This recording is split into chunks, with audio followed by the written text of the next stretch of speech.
Hello, welcome back. I made good progress.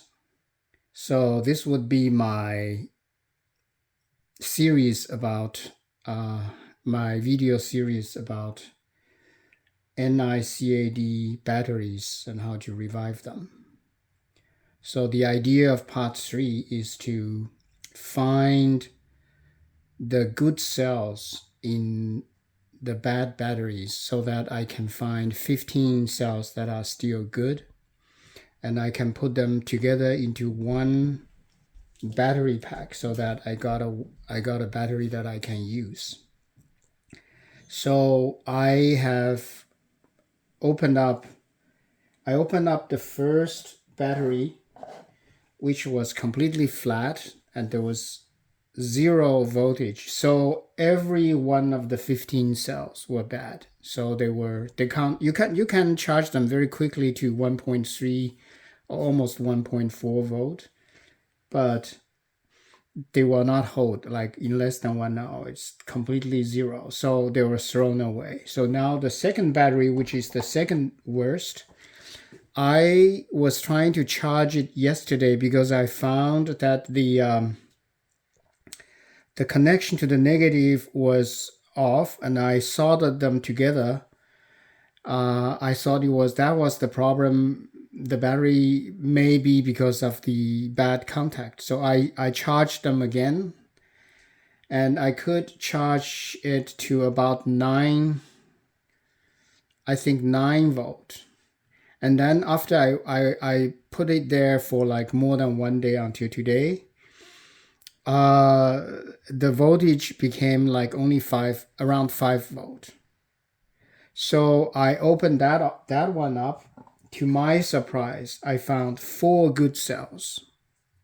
Okay, very interesting. So 5 volts, 4 good cells. So I had to be very strategic because when the batteries are still connected into a string, into a series of 15 cells, I already started measuring the voltage. This is a very effective method. That is, the bad cells, the voltage would be 0. So I would mark them as 0. But the cells that still has, like for example this one, I don't know if you can see that. It's written by pencil, not very clear. It's 1.269, which is basically fully charged after I left it for 1 day. So I'm still continuously checking it so the voltage does not drain. So I marked that one, and I marked the other 4. So I got 4 of them. The charge, this one was 1.277, this one was 1.272, and this one was 1.263. Okay, so there are 2 other cells that has a voltage of like 0.4 or 0.2 or something. They were no good. I tried them, I charged them, and they were no good. So the second thing is that I checked the internal resistance. It was amazing that the internal resistance of these cells were like less than 10 milliohms. So this one is 7.1, this one is 8.7, this one is only like 4.8, and this one is 6 milliohms. So I was encouraged by the fact that in that second worst battery that I can find 4 good cells. So I opened up today the best one, the one that can retain voltage of around 15 point something volts. So I checked it again. So I did not charge it recently. So it was charged some time ago, quite a few days ago. So it still has more than 15 volts. So I already kind of intuitively predicted in one of my previous videos. I say that between 10 to 12 cells should be good. So I opened it up today. I was very careful because I want to keep it so that I minimize my future work. So like for example, I found that this cell, this is the positive of the whole package. this cell is good. So I did not remove the, I want to minimize the, I don't want the sparks to occur. So I wrap them so that it doesn't get into contact with other cells, so that I don't want a short.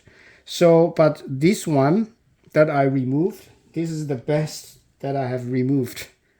I was the best I did. So this one is the negative and this cell is a bad one. So at the end, I only found 3 bad cells, which is exactly what I suspected. So I suspect that there are between 10 to 12 cells that are still good, and I found 3 bad cells. All the other cells are good, and the internal resistance, they are all around 20 milliohms. I think I noticed something. So when I try to measure the internal resistance, because of the contact problem, because they're like spot welded, and some of the spot weld were not very good quality. They are actually not. I'm going to make them better after I finish repairing this. So when I measure the internal resistance, the thing, when there is no good contact, it always does not report very good resistance. So when I think if I take them apart like these cells, I think they would measure better. And another thing that I found is that when you try to charge them, so like one of these cells, the only one that I worry, the good one, is this one that has like 31.1 milliohms of resistance, which is like about 10 milliohms higher than the other cells. I found several things. First, the bad cells can have very low inner resistance too. This is very different from my experience with the lithium ion cells. So that's the first thing. The second thing is that I find that when you charge these cells, these NiCad cells, you can reduce the internal resistance by charging them. So I'm going to, after I finish repairing this battery, I'm going to charge this cell like individually. I have here I have a charger that I can charge anything at any voltage, because I have a booster I can boost to 120 volt.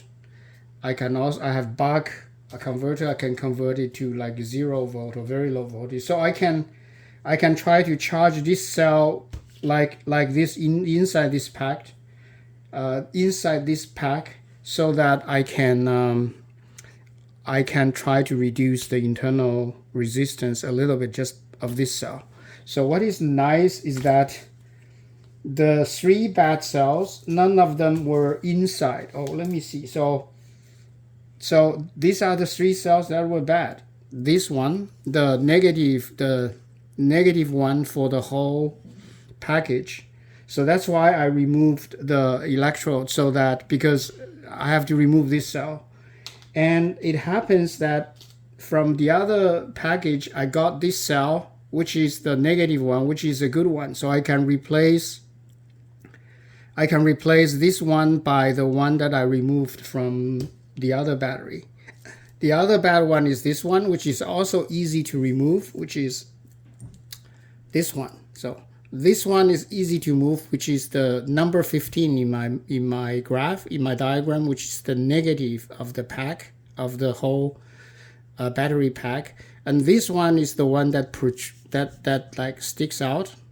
So it's also relatively easy to remove. And the one here is a little bit, but it's okay. It's very close to it's the number 2 basically. So just one thing about removing these. So the first cell, this thing is very thick. So if you try to remove the spot welding, the best, if you want to maintain the plate as best as you can, you use a pair of pliers. You just roll it like this. it's still very often you have something that is still, because it's melted together, it's welded together, the metal. But anyway, that's the way. So I also, after I removed those batteries that I throw them away, I also kept some of these that I hope that I can use if I need when I'm repairing the other cells. So far I opened 3 batteries, and one battery contains no good cells. The second worst battery, I got 4 good ones, and then the best battery, I got 3 bad cells, which I will replace.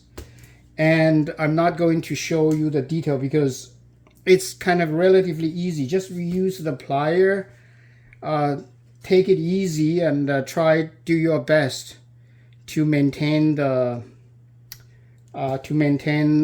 other batteries in place. And then there is this resistor, so which I will maintain. So I will probably not use this one, because this one is the one from the previous battery that still has this resistor glued on it, this one. So I'm not going to, I probably will use the other 3 of these cells to repair the package.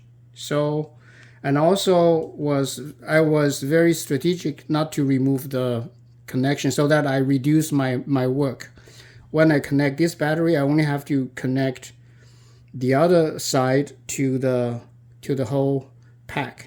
So this battery, I don't have to do the work here. So very similarly, whenever I can save the 2 connections, I would save them so that I minimize my work for the future. So this is the part B of my videos, the 3rd video. I will have to stop here because I don't want to show you the details of removing these bad ones, and then spot weld the replacement ones on it. It is just trivial. I think it's maybe some people want to see it. If you want to see it, I can just make a video to show it, but I think the idea is the most important one. So now, because I know that, I find another possible ways of repairing these batteries is to buy. So like, for example, I have one more battery that I did not open, which is this one. So this one, the charge can be, it can retain some charges of around like 7 volt for a long time. So I suspect there are like between 5 to 6 cells that are still good in this one. So one more possibility is that you buy only, like, suppose there are like 7 cells that are good. No, maybe there's no way. Maybe let's say there are 5 cells in this one that are still good. You may just buy 10 replacement cells just to replace the 10 bad cells, and then you get another one. So you don't have to buy like 15 new batteries and put them all in one of the battery box.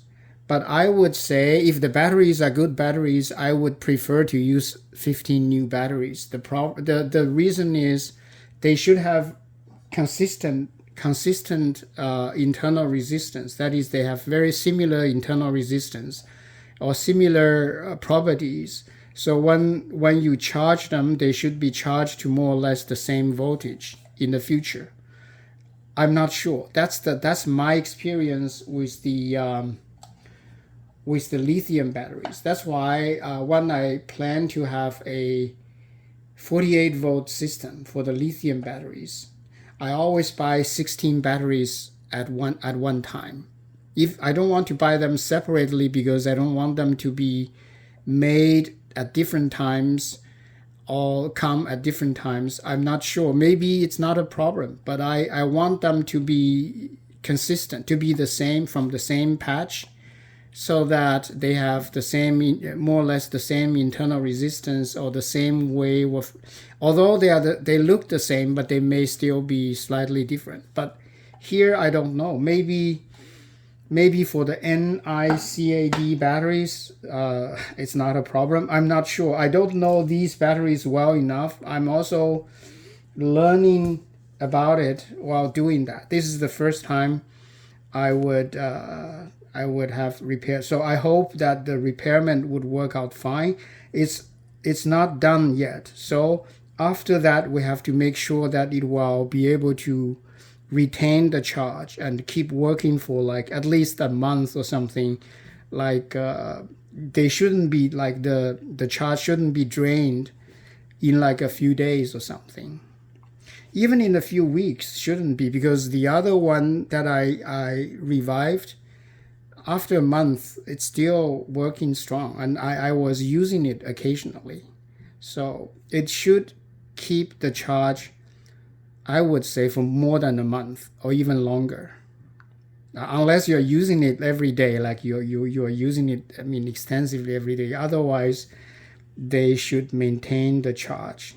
Okay, I'll stop here for this one and then come back with a completely repaired one. That is to replace the 3 bad ones with the good ones.